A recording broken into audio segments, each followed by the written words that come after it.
Corona virus से संक्रमण के बढ़ते मामलों का असर धार्मिक आयोजनों और त्योहारों पर भी पड़ रहा है। सावन के महीने में कोरोना के कारण जहां शिव मंदिर बंद हैं, सरकार ने कांवड़ यात्रा पर भी रोक लगा दी। वहीं अब सोमवती अमावस्या पर भी कोरोना का असर पड़ता दिख रहा है। सोमवती अमावस्या के स्नान पर प्रशासन ने पूर्ण प्रतिबंध लगा दिया है। उत्तराखंड की सभी सीमाएं सील होने की वजह से 19 और 20 जुलाई को हरिद्वार में सोमवती अमावस्या के स्नान पर पूर्ण प्रतिबंध लगा दिया गया है। उत्तराखंड पुलिस ने साथ ही ये भी चेतावनी दी है कि प्रतिबंध के आदेश का उल्लंघन करते पाए जाने की स्थिति में संबंधित व्यक्ति के खिलाफ पेंडेमिक एक्ट के तहत कानूनी कार्रवाई की जाएगी। 20 तारीख को सोमवती अमावस्या पड़ रही है और नॉर्मली जो गर्मियों में सोमवती अमावस्या आती है उसमें हरिद्वार में 40 से 50 लाख तीर्थयात्री स्नान हेतु आते हैं, श्रद्धालु स्नान हेतु आते हैं। इस वर्ष कोविड को देखते हुए हमने उसको हरिद्वार प्रशासन ने उसकी अनुमति नहीं दी है, क्योंकि जब इतनी भीड़ होगी तो सोशल डिस्टेंसिंग रख पाना संभव नहीं है। तो अगर कोई भी 10 लोग भी कोविड पॉजिटिव हुए, संक्रमित हुए, तो वो फैलने की उसमें आशंका रहती है। उसी के दृष्टिगत इसकी अनुमति नहीं दी गई है।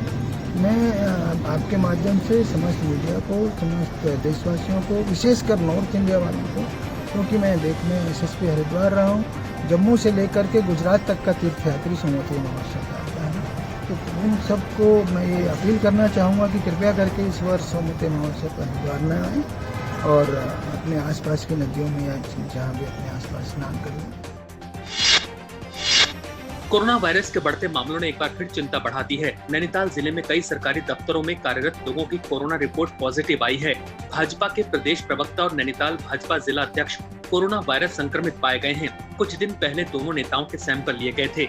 दोनों ही नेताओं ने खुद को सेल्फ आइसोलेट भी कर लिया था। रिपोर्ट आने के बाद दोनों को सुशीला तिवारी हॉस्पिटल में भर्ती कराया गया है। दोनों ही परिवारों के लोगों के भी अब सैंपल लिए जाएंगे। इसके अलावा दोनों बड़े नेताओं के कोरोना वायरस पॉजिटिव पाने के बाद भाजपा नेताओं में हड़कंप मचा हुआ है।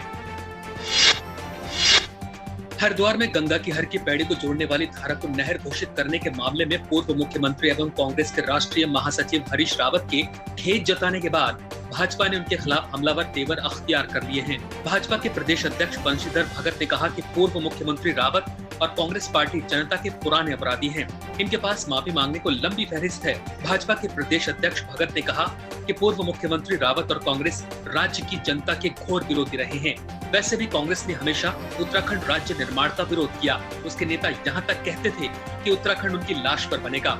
राज्य की लड़ाई के वक्त केंद्र में सत्तासीन कांग्रेस सरकार उत्तर प्रदेश की सपा सरकार से मिली थी। सपा सरकार के दौरान ही मुजफ्फरनगर गोलीकांड हुआ। इनमें बड़ी संख्या में आंदोलनकारी शहीद हुए। माताओं बहनों के साथ अपमानजनक व्यवहार हुआ और आंदोलन को कुचलने की कोशिश हुई। कांग्रेस को इस अपराध के लिए भी माफी मांगनी चाहिए।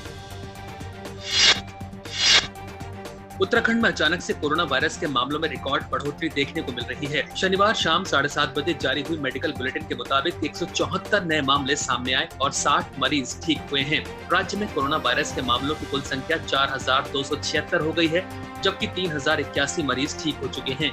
शनिवार को सबसे ज्यादा मामले देहरादून से 50 रहे। इसके अलावा नैनीताल से 36, ऊधम सिंह नगर से 45, हरिद्वार से 27, अल्मोड़ा से 7, उत्तरकाशी, पिथौरागढ़ और टिहरी में 3-3 मामले सामने आए। उत्तराखंड में रिकवरी रेट 72.05% हो गया है। पिछले हफ्ते तक ये प्रतिशत 80 के आसपास था।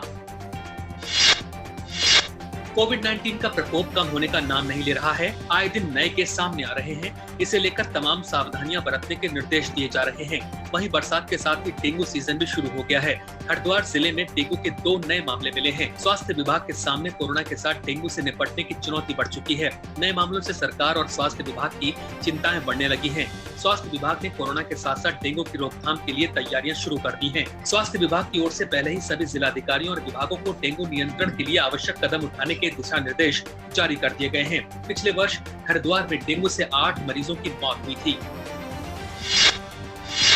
नैनीताल जिले में कोरोना वायरस के मामले कम होने का नाम नहीं ले रहे हैं। सरकारी कार्यालयों में भी कोरोना वायरस के मामले सामने आने लगे हैं। रोडवेज में स्थित मुख्य डाकघर के एक पोस्टमैन कोरोना संक्रमित पाया गया है। उसके सैंपल 15 जुलाई को लिए गए थे। बताया जा रहा है कि उसके बाद भी उसने लोगों को डांट बांटी है। पोस्टमास्टर ने प्रशासन पर लापरवाही का आरोप लगाया है।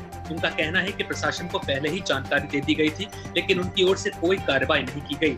डीएम को शिकायत करने के बाद प्रशासन हरकत में आया और क्वारंटाइन की प्रक्रिया शुरू की गई।